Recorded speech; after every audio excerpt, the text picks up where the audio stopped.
Hey guys, today I'm going to be talking about the different housing options at Liberty University and kind of going over the pros and cons of each. I'm going to try to put the prices and some of the features that it comes with, so I just grabbed my laptop and I'm going to make sure I have everything accurate.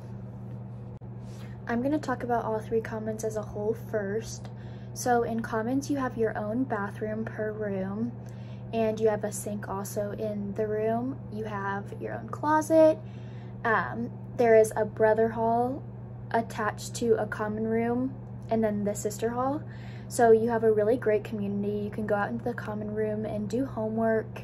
That's for commons 1 and 2 specifically. Commons 3, you have to go through an elevator to get to the guy's side.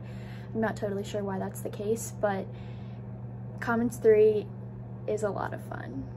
I also forgot to mention that there is laundry on each floor. Also, each room in commons has a built-in fridge and microwave. The cost per semester is around $4,500 for any of the 3 commons buildings, and you only have 1 roommate in this situation. What I'll say the differences between the 3 commons are mainly is commons 3, which is also known as the shoe, is more of kind of the crazy commons or just place on campus. They have a lot of events over there, like mosh pits, things like that. They do have a blast. I've heard some actually wild stories from the shoe. So if you want kind of a little more of a traditional theme, but it's still obviously going to be like they're still living for the Lord, but they're going to have a fun time, I would look at the shoe.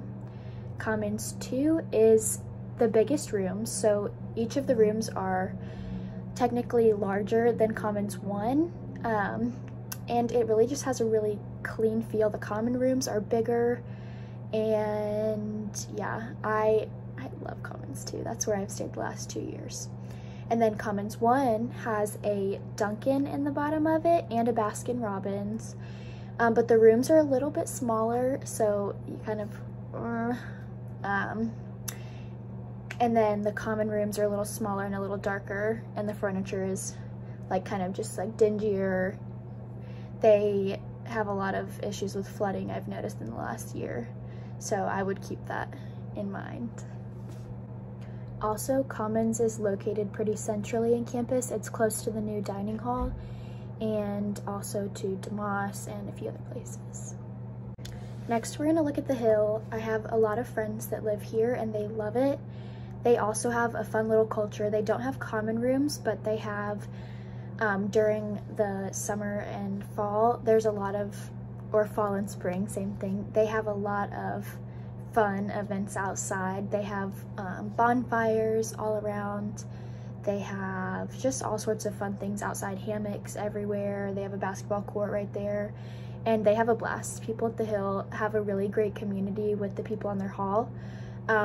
This one is, you have 3 people in one room at the Hill, and there is a brother hall. There's 1 brother hall for every 2 sister halls. So you really only see your brother hall when you do hall events, as opposed to commons with a common room where you can go out there and sit and do homework and hang out with your friends. There's also, you have to walk to do your laundry. But this is all a small price to pay because it is way cheaper. It is $3,353 for the 3-person rooms, which is the only option. But I have only heard good things about the Hill. It's really, the biggest thing is just having a communal bathroom, which is normal for a college experience. Commons is unnormal, and yeah, they're also located pretty centrally on campus too. It's right near DeMoss, where most classes are, in the business building, so if you have classes in both of those, that's a great thing to think about. And yeah. Next is East Campus. They are apartment style, so you live with like 7 other girls, I'm pretty sure. I think there's about 8 in each little unit. It's either 2 people in a room or 3 occasionally, and you have like a kitchen area. You have a living room and TVs, and you you know, can cook, do whatever. This is really popular for athletes and then also just people who have an established friend group. This is kind of more difficult when you're a freshman to live in these spaces because there's not a ton of community. You are kind of like isolating yourself in a way. You have to go out of your way to make community. But I've also heard great things from there. People love East. It's more traditional apartment style, but still on campus. And it is, for a 3-person room, it's $3,353, so the same as the Hill. And then for 2-person, it is $3,894 per semester. Also, it does have a washing machine in there and dryer, which is super helpful. You don't have to like lug your stuff anywhere else, and because that's something that we'll see later on. But yeah, it's right near David's place, which is a smaller gym, and it also has a swimming pool. I have heard great things about this, and each room has 1 bathroom, so you're not sharing. It's not a communal bathroom with everyone. I think it's for each room. Next is the quads. These are on the south end of campus, and these ones are suite style, apartment suite style, I'm pretty sure, and it is 5 bedrooms, 2 people to each room. There's you can hop on a bus to grab, you know, anything, or you can walk. It's not that far. And then you share 2 large bathrooms for the 10 of you, and a full kitchen and living area. So this is again kind of like apartment style,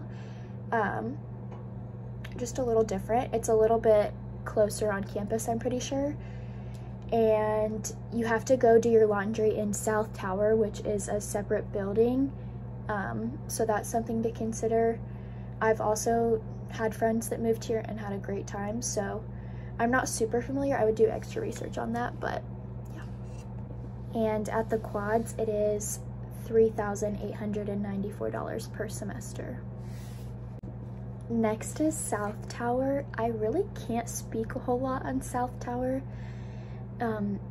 Looking at the stats, I really hadn't looked a whole lot into it, but looking at the information they have, it doesn't look too bad.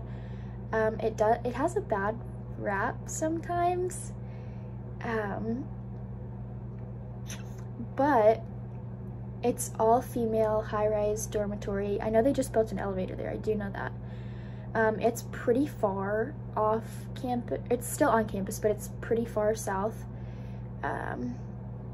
But it's you and 1 other roommate, and then you share a closet, and it says you have access to 2 community-style bathrooms and a small common area on your floor. So that is somewhere to consider. I don't know very many people that have been at South Tower, and I could see how it could be pretty secluded. So I don't know. Maybe if you have a great friend that you want to live there with, but this probably would not be on my top list.